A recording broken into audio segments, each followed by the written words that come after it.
oitavo ano, tudo bem? Estamos iniciando mais uma videoaula, espero que todos se encontrem bem. Então vamos lá para mais um assunto?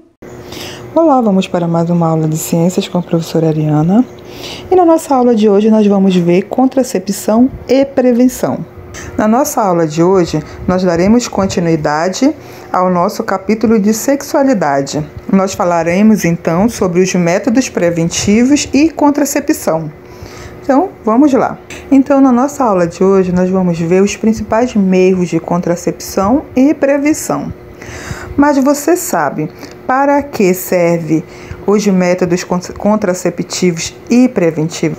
Diante de uma pessoa que tem uma vida sexual ativa, eles servem principalmente para evitar uma gravidez não desejada e prevenir contra agentes infecciosos durante o ato sexual, ou seja, aquela pessoa, aqueles parceiros ali que estão no ato sexual não estejam expostos a possíveis doenças. Mas é importante a gente lembrar que, em geral, esses métodos contraceptivos, eles não são 100% eficazes para evitar a gravidez. Ou seja, em algum momento pode haver um erro e aí a pessoa, a mulher, acaba engravidando, ok? A gente tem diversos métodos contraceptivos no nosso mercado, né? Disponível no comércio. A gente vai falar sobre os principais, aqueles que muitas vezes são mais utilizados. A gente tem uma infinidade, tá, de exemplos. Por exemplo, as pílulas anticoncepcionais, a injeção anticoncepcional, o diafragma, o dispositivo intrauterino, que também é chamado de DIU, o anel vaginal, a laqueadura e a vasectomia, a pílula do dia seguinte e principal deles, que é o preservativo. Aqui a gente vai abordar então os principais que eu selecionei, ok? Nós iniciaremos falando sobre as pílulas anticoncepcionais. As pílulas anticoncepcionais, elas são compostas de hormônios sintéticos. O que é isso? São hormônios que são fabricados pela indústria farmacêutica. E esses hormônios sintéticos, eles são muito similares aos hormônios que são fabricados pelos ovários no corpo da mulher, que é o estrogênio e a progesterona. Quando a pílula ela é tomada corretamente, esses hormônios atuam inibindo a ovulação e provoca algumas características no nosso endométrio.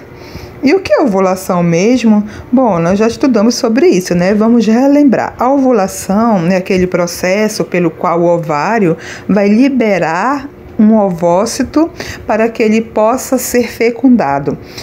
Ele é fecundado todas as vezes? Não. Bom, mas desde que haja ejaculação, né, que o espermatozoide encontre esse ovócito e vai haver a fecundação. Então, o anticoncepcional, ele tem por função evitar que a mulher ovule, ou seja, se não há ovulação, mesmo que haja ejaculação dentro da vagina, ainda assim não vai haver a fecundação. E evita a gravidez, tá bom? Mas é muito importante a gente lembrar que esse método, ele deve ser utilizado sobre alguma orientação médica, tá? Porque pode ser que as mulheres que tomem sem alguma indicação seja um remédio contraindicado. E aí a mulher acaba tendo alguns sintomas, algumas complicações médicas, como por exemplo trombose. A trombose é uma doença na qual um trombo, que é um aglomerado de células, se acumulam nas veias da panturrilha, tá? Na perna. E aí a perna incha muito. E aí ela pode até perder a movimentação da perna e tem que passar ali por um momento cirúrgico, tá? Para fazer a reversão desse trombo, tá? De onde ele se fixou dentro do vaso sanguíneo. Então é muito importante que essas pílulas anticoncepcionais sejam indicadas corretamente, tá? Pode ser que a dosagem do hormônio indicado para uma mulher seja diferente de outra. Então é muito importante seguir esses protocolos. Então a mulher, ela tem que consultar o ginecologista. E a ginecologista fornecerá ali a informação do medicamento e irá avaliar se é realmente o melhor contraceptivo para que ela utilize, tá? Lembrando que nem todas as mulheres tomam as pílulas anticoncepcionais para evitar uma possível gravidez. Na adolescência, por exemplo, é muito comum que as meninas também tomem o anticoncepcional para evitar algum sintoma ali, como cólica muito intensa, o surgimento de espinhas pelo rosto. Então, essa pílula anticoncepcional não serve apenas para evitar a gravidez, tá? Tem outros processos nas quais ela auxilia também no corpo da mulher, tá? Principalmente ali durante o ciclo menstrual, para regular o ciclo, para diminuir o sintoma de cólicas, de enxaquecas e até mesmo diminuir a oleosidade do rosto, que é proporcionada ali com o surgimento de diversas acnes, ok? Bom, o outro que vamos falar agora é o dispositivo intrauterino, tá? Que nós conhecemos também como o DIU. O dispositivo intrauterino, ele é um objeto bem flexível, feito de plástico e pode ser revestido com cobre ou apresentar a capacidade de liberar hormônios sintéticos. E esses hormônios sintéticos seria a progesterona. E aí a função desse DIU é que impede o encontro dos gametas. Aqui a gente tem na imagem um DIU de cobre e um DIU hormonal, que é feito de plástico, tá? Esse hormonal é no qual tem a progesterona, que é liberada ali dentro do útero da mulher. E o de cobre, ele não tem dosagem hormonal, mas também evita o encontro entre os gametas, tá? E como que ele funciona? Bom, tem uma pequena imagem aí para representar. Ele impede a passagem dos espermatozoides para as tubas uterinas, que é onde ocorre a fecundação, ok? E aqui nós temos os exemplos de como que o DIU é inserido e implementado no útero da mulher, tá? Esses são os exemplos da imagem. Bom, agora a gente vai falar sobre a laqueadura e a vasectomia. A laqueadura, ela é uma cirurgia realizada exclusivamente em mulheres, tá?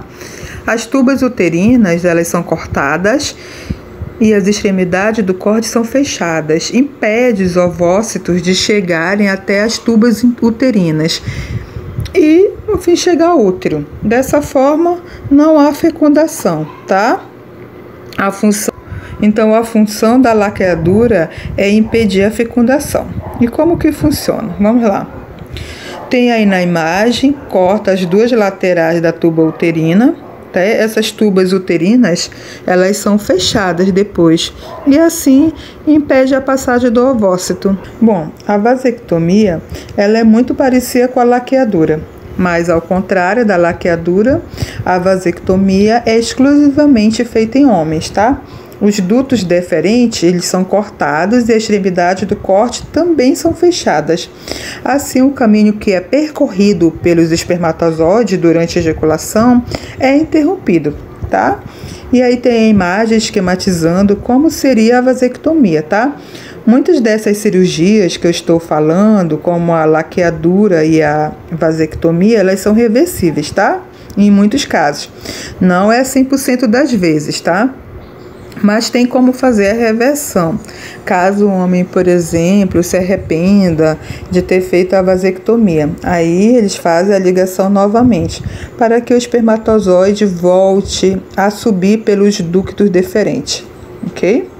O homem que faz a vasectomia, ele continua tendo as ereções e as ejaculações também, só que as ejaculações, elas não têm mais a presença do espermatozoide, ela vai ter um líquido prostático, tá? Produzido pela próstata, tá? Mas sem a presença de espermatozoide, ok?